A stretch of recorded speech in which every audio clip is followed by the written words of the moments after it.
That's your business. Okay, all right, here we go. So my name is Brendan Gansner. I'm a level 1 judge from Canberra, BC. And with me here is Jesse Pizzolo, who is also a level 1 judge from Cordy, BC. So we are essentially the two local judges in our area. We handle 3 stores. Yeah. I guess you handle 2, Two, 3 sometimes, Port Alberni. So our presentation is judging beyond your comfort zone or new store, new location.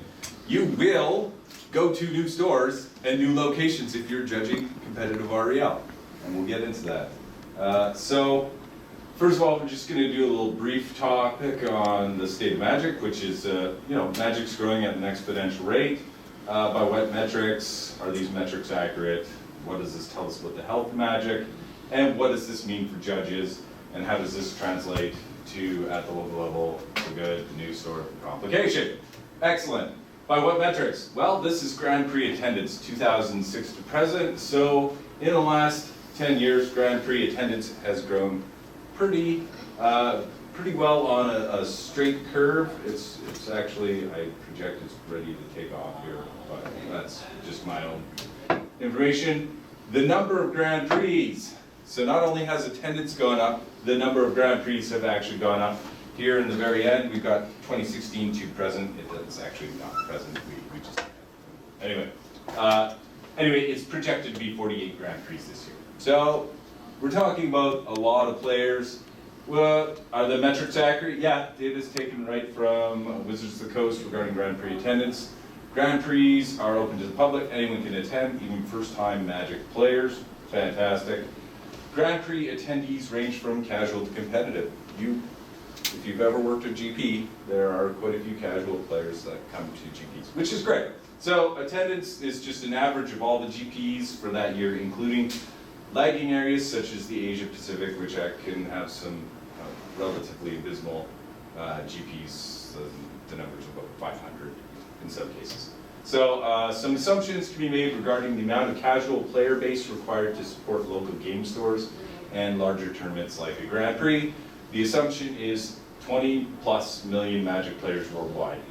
And now only 0.42% of worldwide Magic players will attend a Grand Prix per year.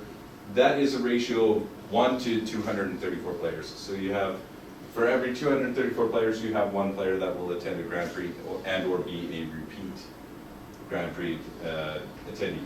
So we only have 8,300 certified judges worldwide as of a couple weeks ago.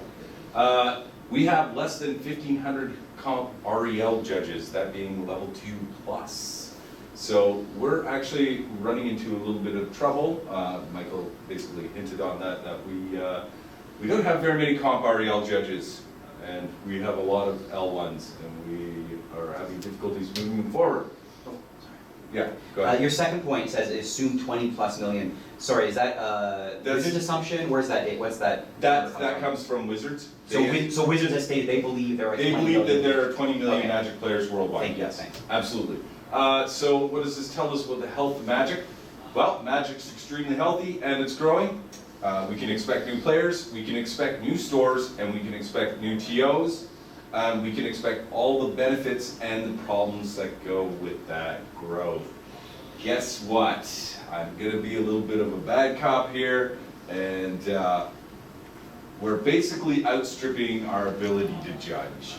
That's the short and sweet of it. So that's sort of the state of Magic. What does this mean for our judges? Grand Prix players to judge ratio is 50 to 1. That includes L1s that attend GPs. This ratio is projected to increase as Grand Prix attendance outpaces new judge certifications, and the judging population risks stagnation. That means that there will be fewer L2s and L3s to go around at GPs. But the good news is more tournaments, better compensation. Bad news, judge fatigue. Lots of judge fatigue, and I think we've basically hit this on the last two conferences we've had because we're running out of altitude. So I'm going to let Jesse take over here about talking about how this translates basically to the local level here. So if you wanna start it out. So we broke it down into the really positive things that we can see right now, the effects of a new store, and then the complications that come with new stores and judging for new stores and new judges. So the first stuff we found for the good was there's new players. There's lots and lots of new players. It's been great. We see young kids coming into the stores we're working for, and they're having a blast and kicking the butts of the old players. There's new stores. We just had one open in Courtney recently. More variety, more tournaments, both competitive REL and regular REL. Better opportunities for compensation in theory, which we will cover. New judges and judge crossover in theory. So, for a new store, you have new players or inexperienced regarding competitive and even regular REL tournaments. New stores and tournament organizers will also be inexperienced in putting on tournaments. And the more tournaments, the greater the strain on the judge community. So the complications starting for players are things like not asking a judge, not sure when to ask a judge. What happens when we have like new people that come to an F&M, just starting there, not even at competitive. New players bring more social problems and more social strife. Unfamiliar with formats, incorrect card choices like EMA has caused a nightmare for modern at F&Ms because we have tabletoppers that opened up EMA because it seemed fun who come in with cards, and then we have to explain to them on how to adjust that. Usually the TO where we are just lets them substitute in cards, not just make them swap in lands, so they still have a good time because they're not winning the tournament. Improperly determining a winner is pretty common when you have the new tabletoppers and casual players, kitchen tables, that come in and have been playing a way that they know comfortably from their own experience, and then they think that applies while they're playing against each other at an F&M. Casual players unfamiliar with structured play, time limits, rounds, and scoring.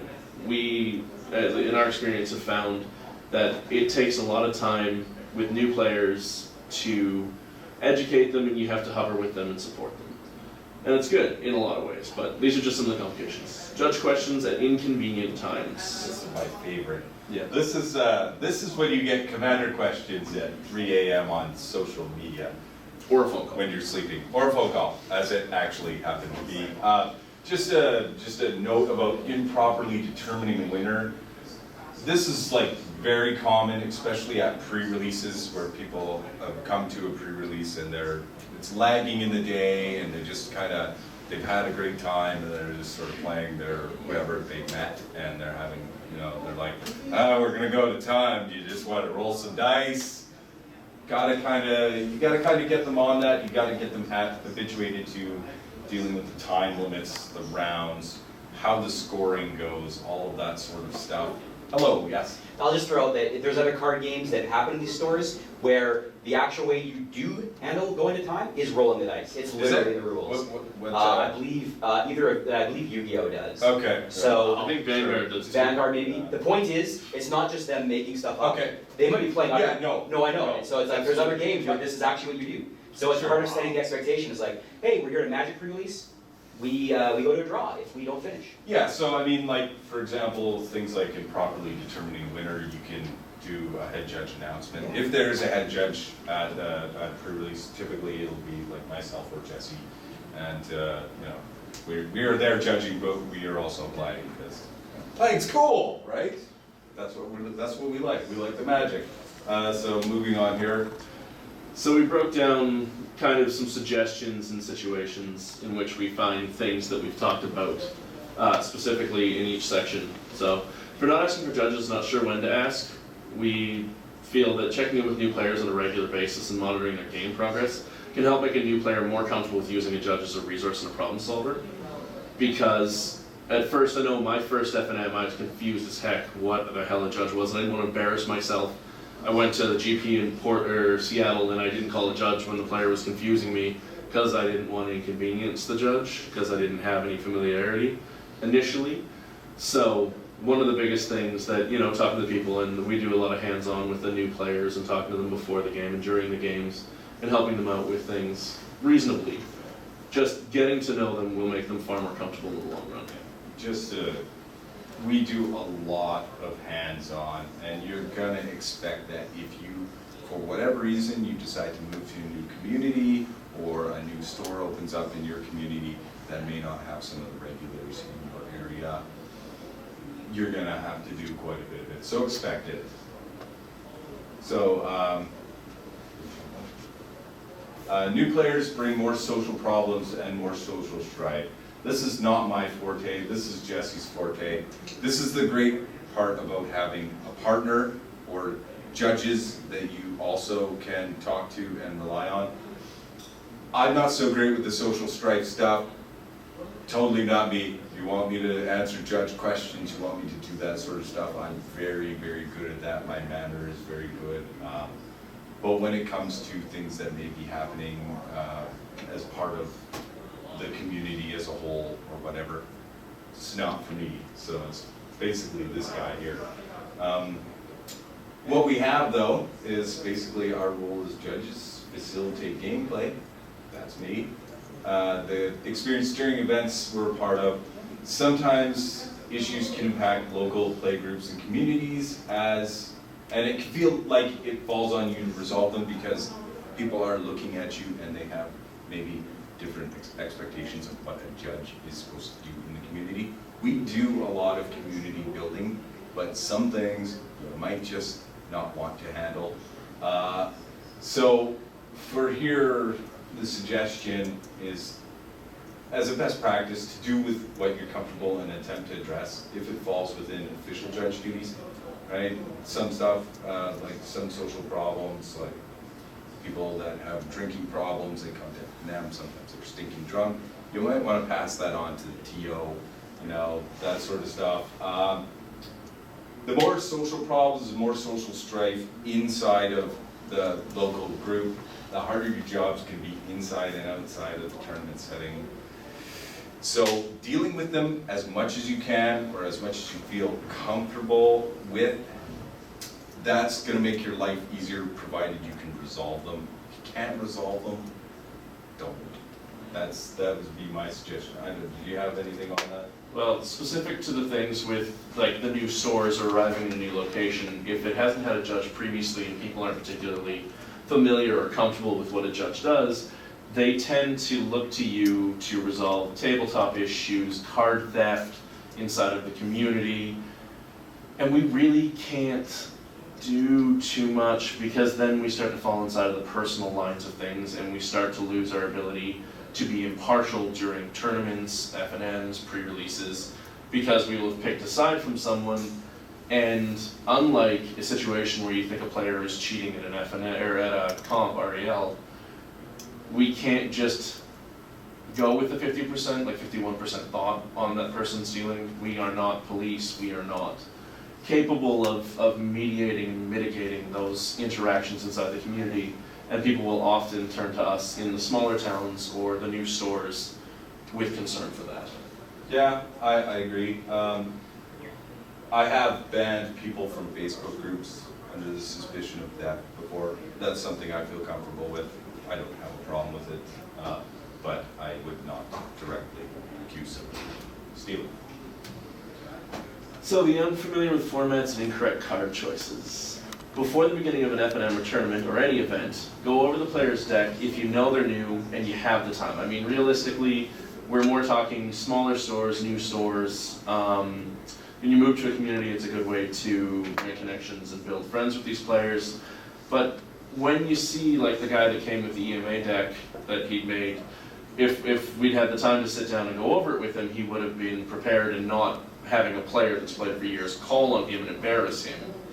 And it only takes a minute. Like most of us are very familiar with what's modern legal or standard legal, and it would have saved him some embarrassment and time as well as for his opponents. So we can ensure that they're properly prepared for the event and are initially aware of what the process is. This may require one-on-one time, but will improve the new player's experience drastically. It'll prevent them from being chased away after their first event where they get trumped by decks that win on turn 3 or turn 4, because they wouldn't be familiar. Yeah, that actually happens quite a bit when you get new players at FNMs. I don't know what it's like at your local game stores, but we get lots of new players all the time, lots of young players, and so Usually, when I'm there on my free time, periodically when I'm playing casually or whatever, if I see somebody and I hear that they want to go to an F&M, I'll take the time out. I'll take the time out to talk to them about the format, make sure that they're not getting into something that they're maybe not necessarily ready for, or that they want to try out, and you say, hey, like, show me what you want to bring. Okay, I'm gonna give you the 411. You might not do well, but it's gonna be a good experience for you, you know.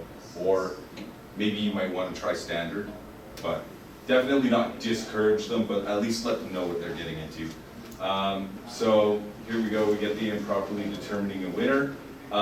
So this is really common, and Michael has informed me that apparently Yu-Gi-Oh! And some other cards, rolling dice seems to be an actual practice, this is totally new to me, which is great, because I don't mind updating maybe this to just reflect, as this is sort of our first run through. Yeah. So, like I said, announcements at the beginning can alleviate chances of players incorrectly determining winner of a game or match, and this circumstance most likely at a pre-release or F&M. And in fact, most of my experience with this has been pre-release, where you're sort of wandering around, we're the lagging match, and you just happen to look at the top table and you're wondering why they're still playing.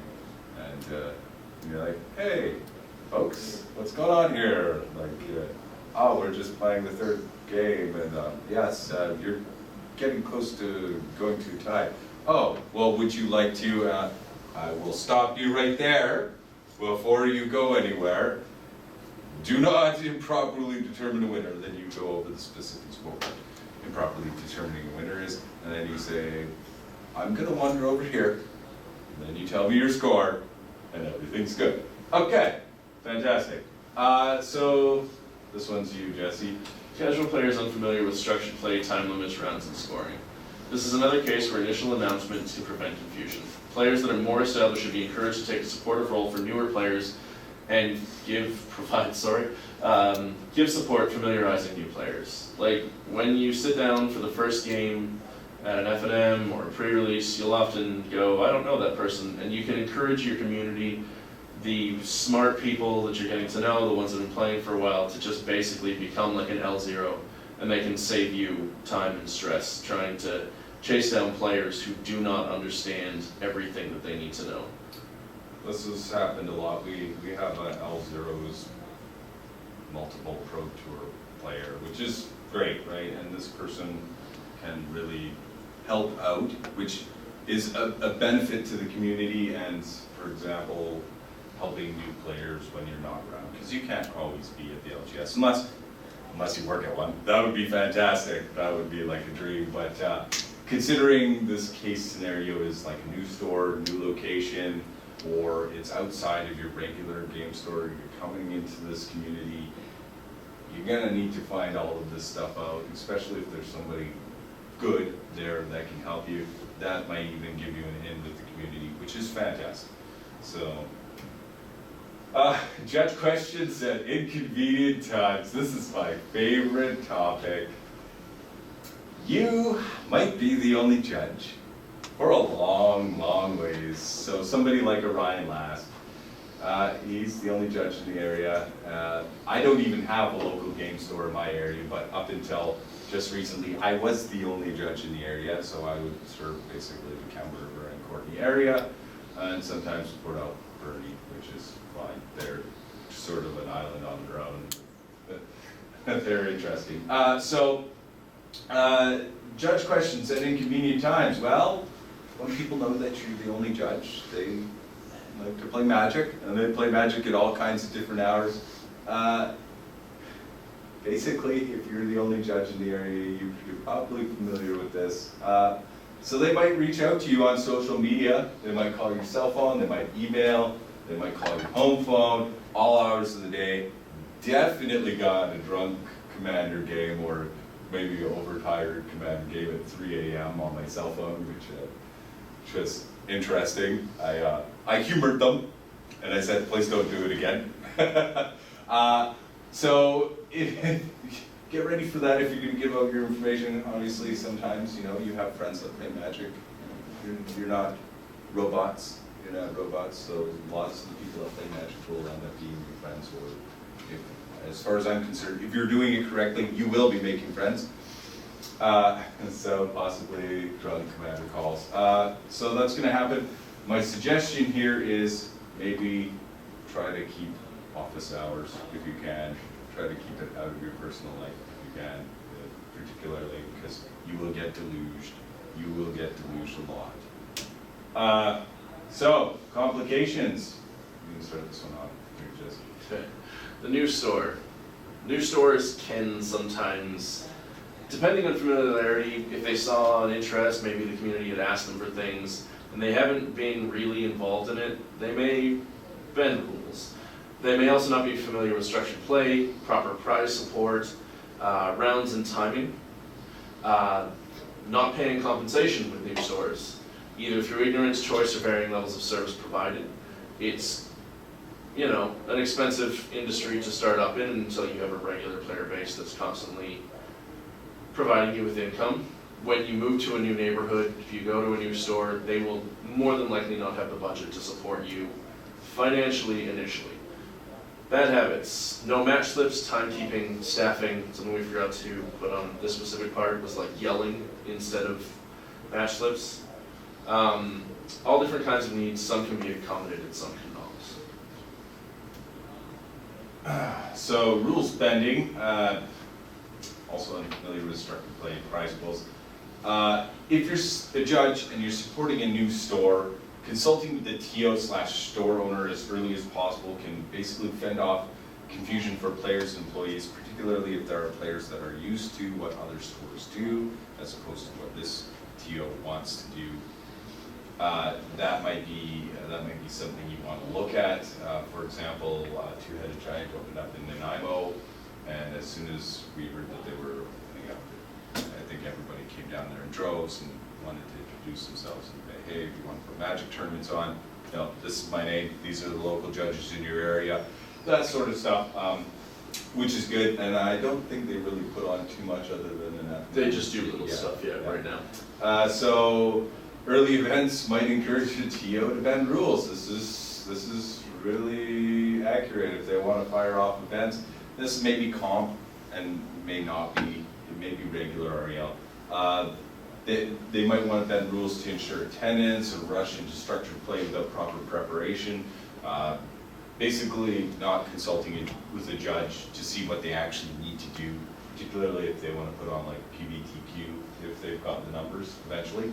Or choose to use a building that can't actually handle the fire code for the number of people attending. That's a real thing too. And if you're the judge that's running that thing and you find yourself in that circumstance, that can be a black mark against you for not having, you know, looked after your safety and responsibilities. Yeah, and also it may look bad on TOs if they have to turn people away, expecting 32 players and then getting 64 because they were ridiculously undervalued, or they ridiculously lowered the cost of their event and decided that paying judges was a bad thing. You know, paying judges is bad, just saying. So you can inform the TO about the MTR regarding rules for the tournament that you are potentially putting on, and that will also reduce future issues because new TOs, if they've been around, if they worked in the store, great, fantastic. Lots of TOs are like, hey, I've got a coffee shop. People like Magic. I see them playing Magic in my coffee shop all the time. Guess what? We should start a Magic store, and we should have tournaments. That's real. That's 100% real. So new stores or new locations that maybe haven't had a judge before that you've moved to, they often are not prepared to pay compensation, either through ignorance, choice, or varying levels of service provided. Compensation is a difficult subject to approach initially because it delves into the store's profits on a new venture. Providing complimentary service for too long can cause issues in the relationship between the TO and yourself and/or future judges. It is an essential conversation to have right away and to make clear a timeline or revenue level where it is expected. If a TO store or store owner has no interest immediately in compensating you for your service, it's in your best interest to deter. It should say if an established TO store owner has no interest in immediately compensating you for your service, it's your best interest to deter that behavior. Yeah, this is a big issue. This is a very big issue for L1s right now.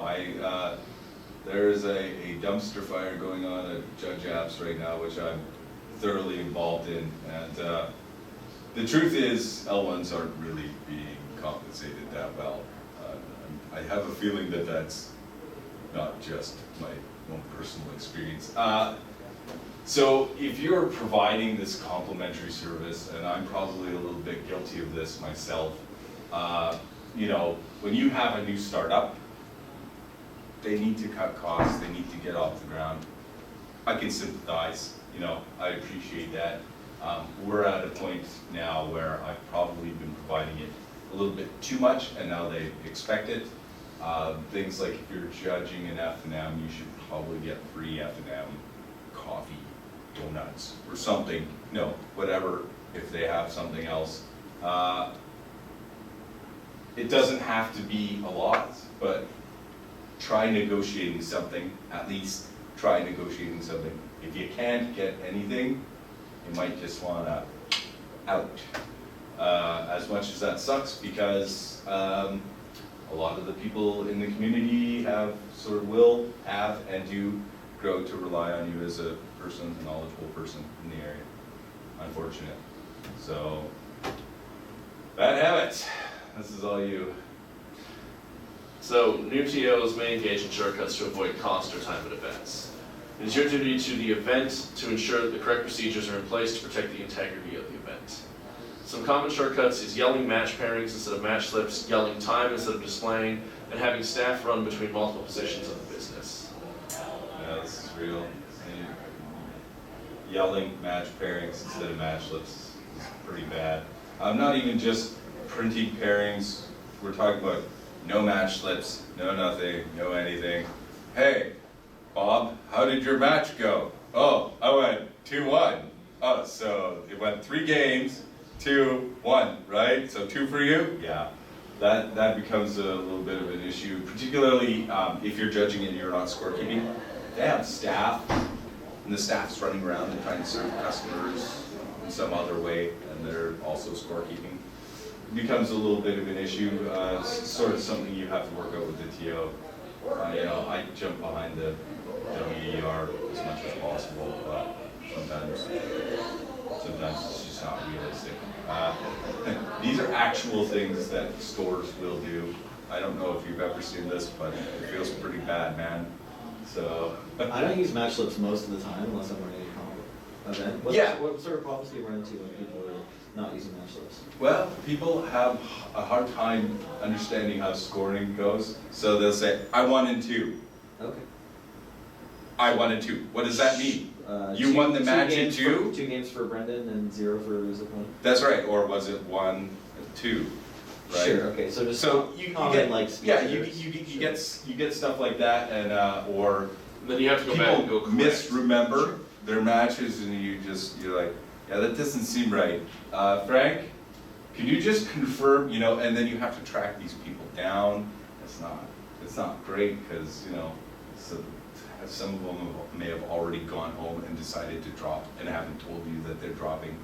You get all these sort of scorekeeping issues that go on there, and all of a sudden then you have to basically repair somebody, which is not always fun, right? Especially when you have staff that doesn't know how to repair somebody, and then they look at you as the judge, and you're like, I paid to go to this F&M. What do you want me to do, right? Like that sort of stuff. So like yelling match pairings and match slips, and it's just not professional, and it's a bad show, especially if you're judging and you hear them do that and you're like cringing. We've had every 24-player F&Ms where people are just confused about what's going on because they can't hear anything, they can't report properly, because the employee that was supposed to be there at the machine has ran off to go make coffee for someone. Sure. Yeah. So then they wander off, and then the store employee's irritated and going and chasing down players. This isn't relegated to one store. Yeah.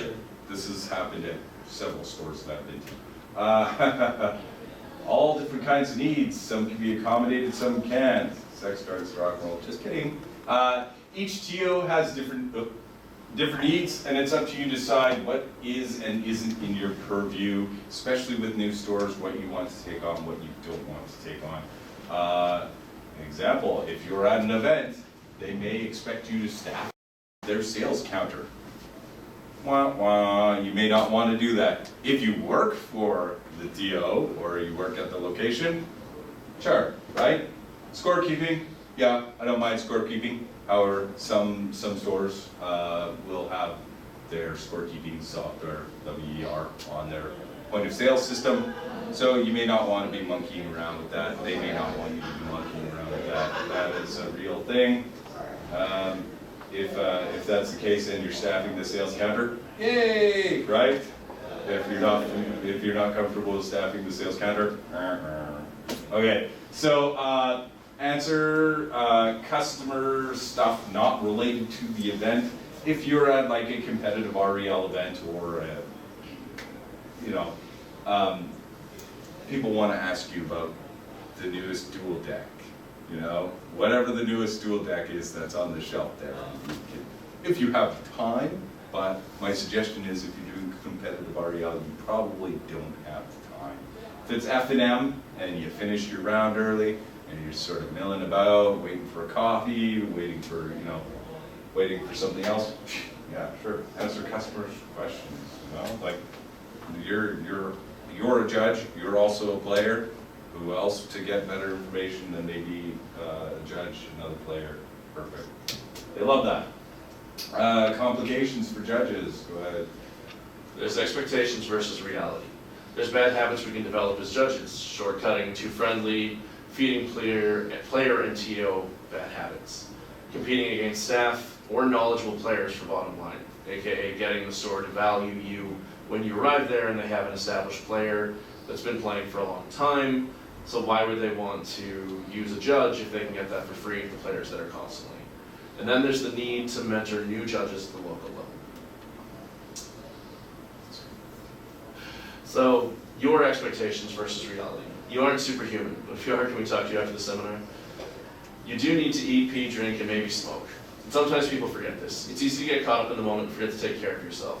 Sometimes the tournament operators, staff, and players can forget as well. You're not doing yourself or the event favors if you push yourself too far. The need to perform for the store when you're new there, trying to get the store's attention, if it's a new store, you tend to go hard, especially if you're the only judge at a big event.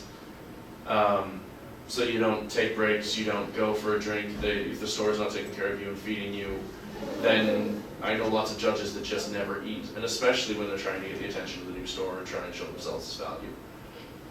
Does anybody here watch Grand Prix? Everybody? You're like trying to parse your sentence.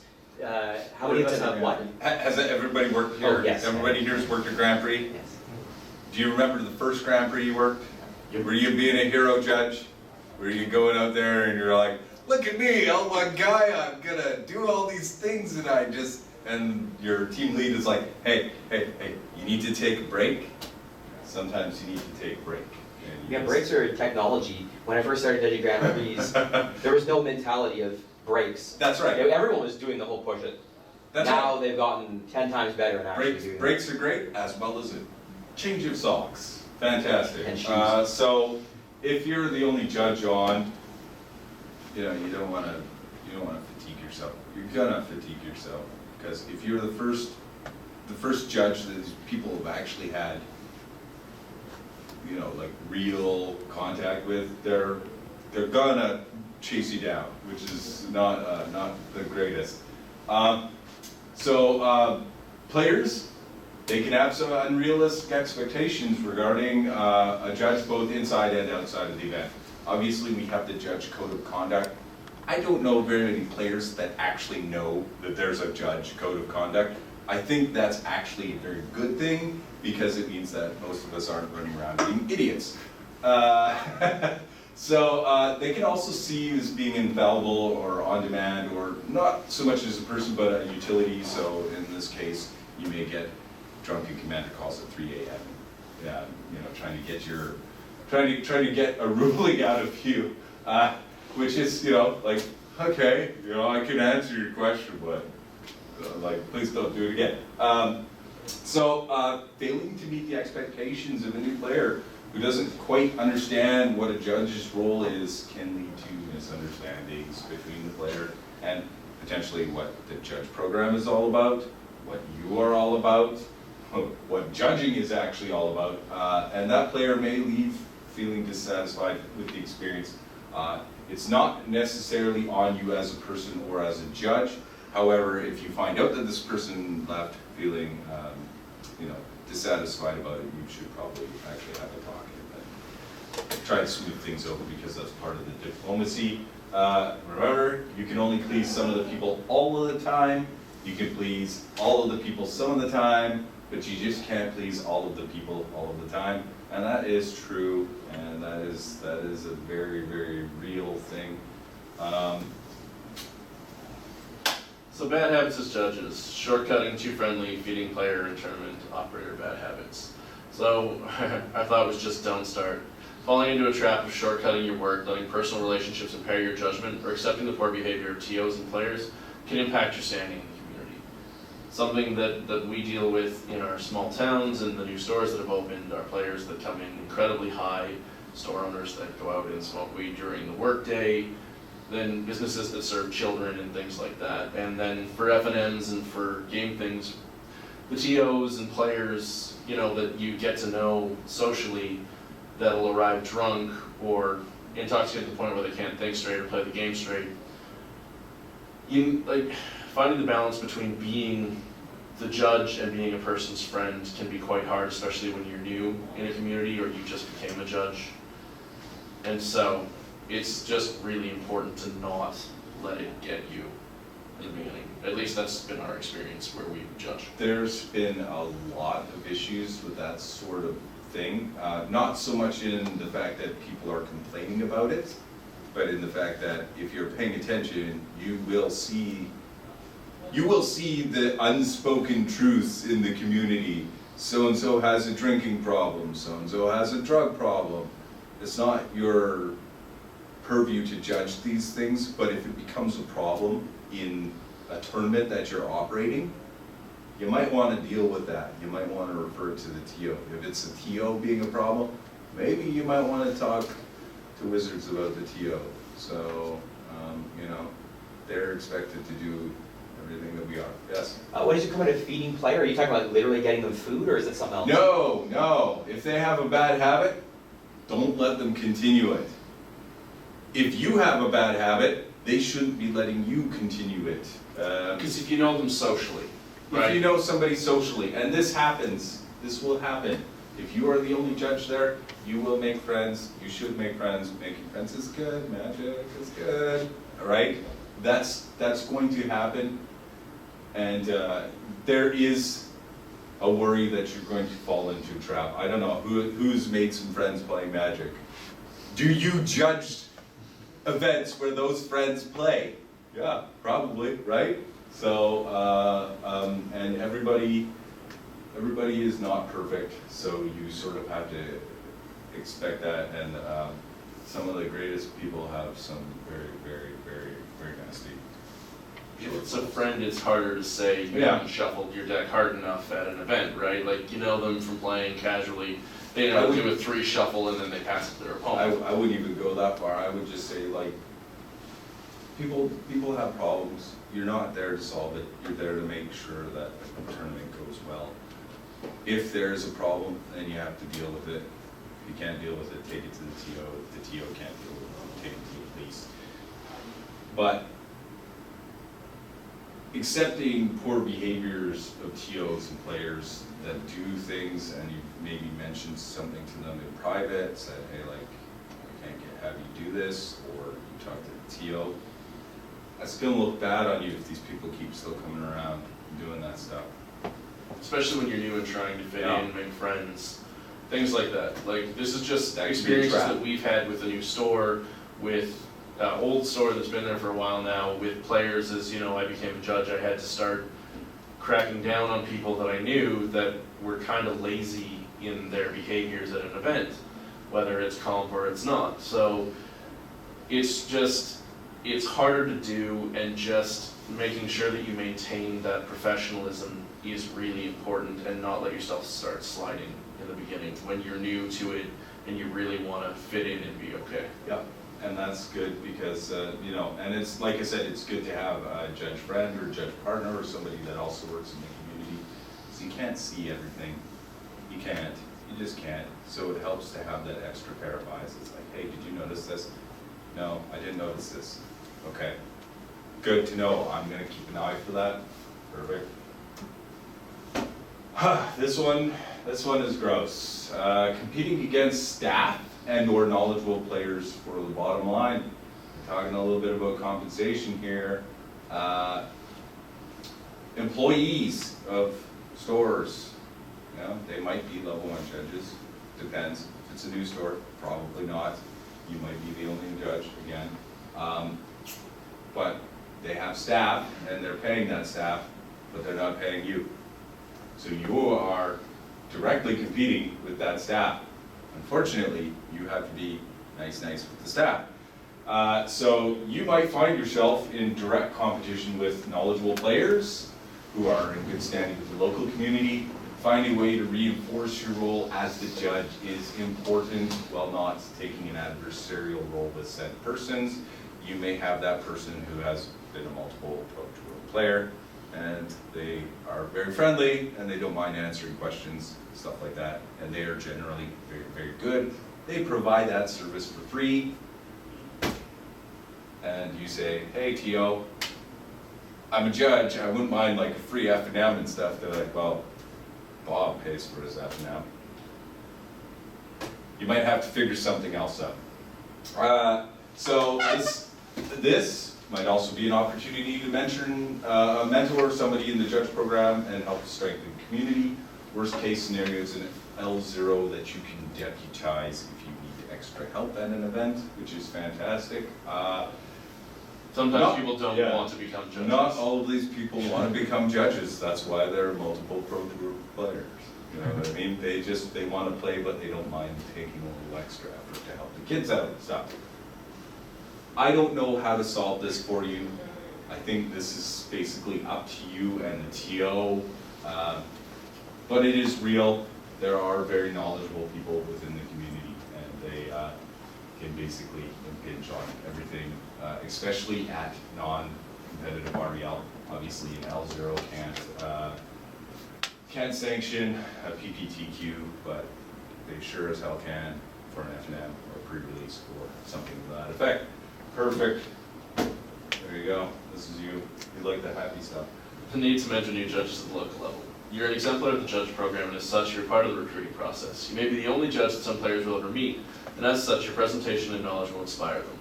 Encouraging players to develop themselves as judges does not diminish from your role or your importance, and provides you a chance to further yourself inside the program starting to be L2 or L3. The future of competitive Magic, as well as the local scene, hinges on the ability of players and stores to grow. Yeah, I think I touched on this briefly about the growth of just competitive Magic. I don't know if it's a bubble. It doesn't look like it's a bubble. I think it's actually happening. We basically need new judges, and we need to retain them, and we need to move them up to L2, L3 as soon as possible. Obviously, there have been some recent changes between L1s and GPTs. I think that's actually a positive step. Because there are lots of people who may just want to be a level 1 judge, who's just a local store judge, and that's fine. Moving up to L2, a little bit more difficult. They've actually relaxed the requirements for L2, which is fine, but the amount of rules, knowledge, and experience may be an issue. And that is basically the end of the presentation. Does anybody have any questions? Yeah, go ahead, Michael. So you covered a number of issues where you saw like store owners sort of being a bit sticky. Can you tell me any strategies you found successful, just thinking about your ways of solving problems where TOs were like not your ideal TO, and any things that have worked for you? As a level 1? Yeah, as you Brendan Gavin. As me, you just do what you've got to do. If that includes not, if that includes to get the experience that you need, that you will do an event without getting compensated, or at least a sandwich or a coffee, that is what you have to do. And don't think there's any two ways around that. If that's what you have to do, that's what you have to do. I wouldn't suggest it, but if you find yourself in that situation, go for L2 or bust. Just whatever you got to do to make your L2. At that point in time, you can come back to the TO and say, hey, you want to run a PPTQ? You know me, I'm good. I would like to be your L2, you know? Unfortunately, we know the other person that you've been paying sporadically for the PPTQs that you could put on, the ones that you could put on more often now, that you have a local judge that's an L2, you're still gonna have to pay me the same that you paid this person or more, right? So that's something that you can do, but my suggestion is if you're an L1, you wanna do competitive Magic, get onto a GP if you can. Get as much experience as you can. You don't necessarily have to like just go full tilt. I'm just saying like periodically work a PPTQ if you can get on. If you have an L2 that likes you, likes what you do, or you just say, hey, like give me a shot. If they're gonna compensate you, jump on that. Get what you can, but if you just wanna be local, just a store judge, don't worry about it. Be a store judge. Everything's great. You want to judge competitive, go for your L2. Don't even waste your time. Just try to get it as quickly as possible. Unfortunately, the thing about that is I think the quality of L2 judges may go down. That might be a short-term thing, or that may have lasting effects in the program. It's hard to say right now. So for me to deal with the situations for the stores we have right now, I've just been honest and I've said no to things. The other thing is with the brand new store we have that's about 6 months old, 8 months old. About that, yeah. We walked in and said, this is our expectation. The other store doesn't, and we're working with them too to try and resolve the situation. We know you want to grow, you want to put on events. If you want to have a judge, the best thing you can do is provide a service. We'll split our time between both stores, but you know, we expect that if you're growing, adding staff, if you're going to do events, if you're aiming for advanced level, that you will be working with us to advance the community. We have, I think, 4 players in town right now that want to be L1s. 4 in Courtney and Camel River between us that want to become L1s, not because of compensation, although it would be a sweet reward for them if the town would do it, but because they see the value in supporting the players, supporting the game, supporting the store. So the biggest thing that we're really got to focus on is convincing the store owners of value and events, and just not accept that we're not worth something for our time. Yeah, I agree. And I think you'll find that particularly new store owners, when we approached this new store owner, we said this is what we expect, this is what happens with the other store. That's not going to fly anymore, and it's going to come to a head here shortly. I have a feeling, probably in the next few months, and we'll just see how much workload that will be. But it may just end up that we might not split time between the 2 stores. We may be, unfortunately, at one store because they respect you as a judge more. They're willing to do more for you as a judge, so you're more willing to work for them. It's just how it is. I don't know, is there any more questions, anything like that? Has anybody ever dealt with a brand new store? Brand spanking new? How was it? It was an interesting experience. Yeah, right? And I wasn't a judge at the time, Right. but I was able to bring down some 11 or 12,000 cards, just bulk, even bulk rares Yeah. and stuff. Made a donation, sort of help get them off the ground, and they ended up going another direction, and that was fine. But I mean, I approached the program from a different angle. I'm compensated well for what I do. Okay. And so my spare time, the time I choose to volunteer, is sort of the cost of wanting to be involved in the community, as I see it. Right. Sure. And so I approach it from a different angle. So as startups go and things may or may not work out, I think that things are still amicable, but it's not where I choose to spend my time, we'll say. Right. Okay. What level are you, patron? I just got my L1 in May. Okay, yeah. My worry here is if we're not supporting brand new stores, they're more likely to fail. Definitely. And I worry that if we're not basically looking out for people on the fringes, well, you know what, the fringes will keep getting smaller and smaller and smaller, and we won't have fringes anymore. That's sort of maybe an unfortunate thing, so. Kind of feels a little bit like the Wild Wild West. Certainly when I got my L1, there were lots of people that still thought that tapping a creature during combat took it out of combat. It's been interesting to say the least. So, I don't know. I think that's about it. I'm ready to wrap this up. You good? Yes. Fantastic. Yeah. No questions? I guess, yeah, I just want to say, like, you know, whenever you're dealing with a TO, the issue of compensation in the judge program isn't specifically structured, you know, it's like when you take a test, that's you're right. not, It's up to you. you're not getting into like a huge corporate ladder where you know what your compensations will be, and you absolutely, I don't think you should go and work an event if you're unhappy with the compensation.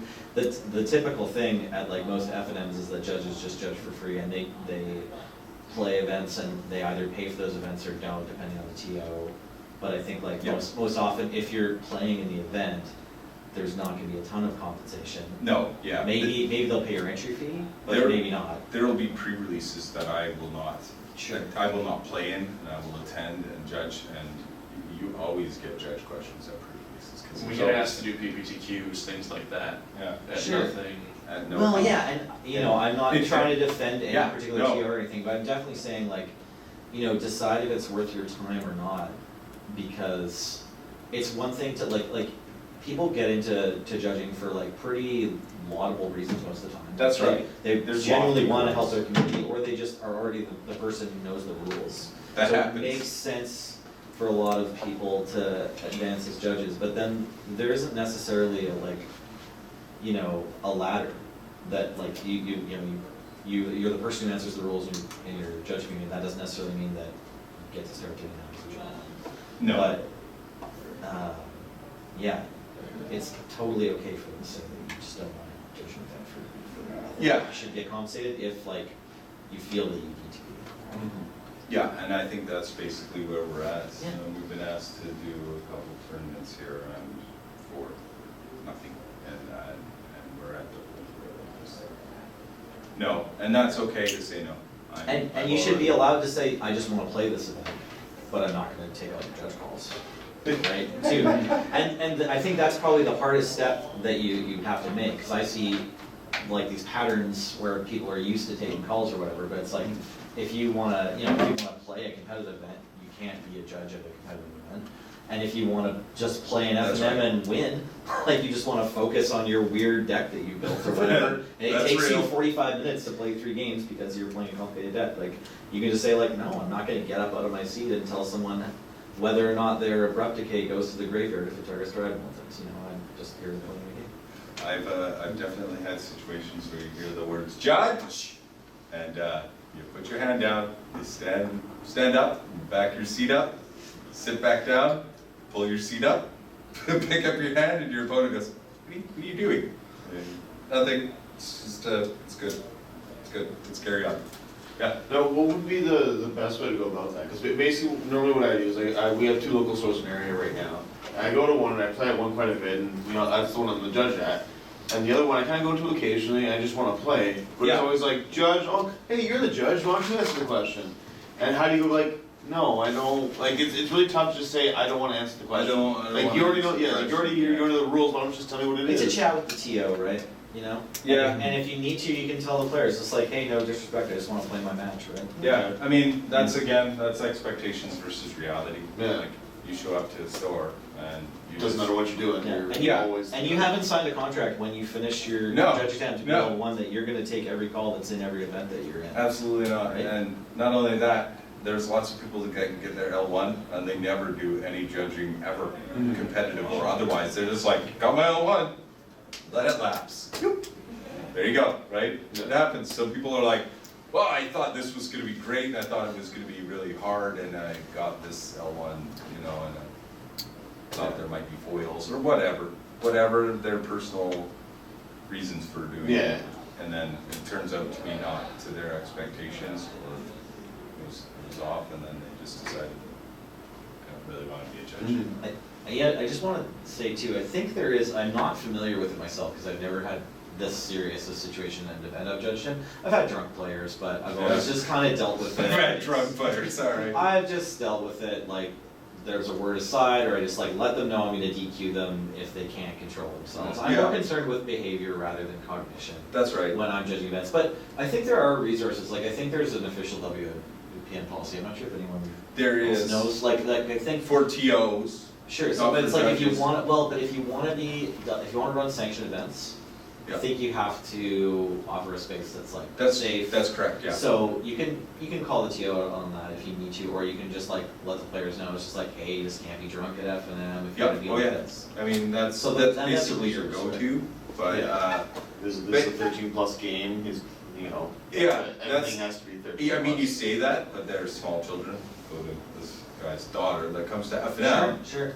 Loves playing, thinks Magic's fantastic, wonders why the guy sitting across from her smells bad. You know what I mean?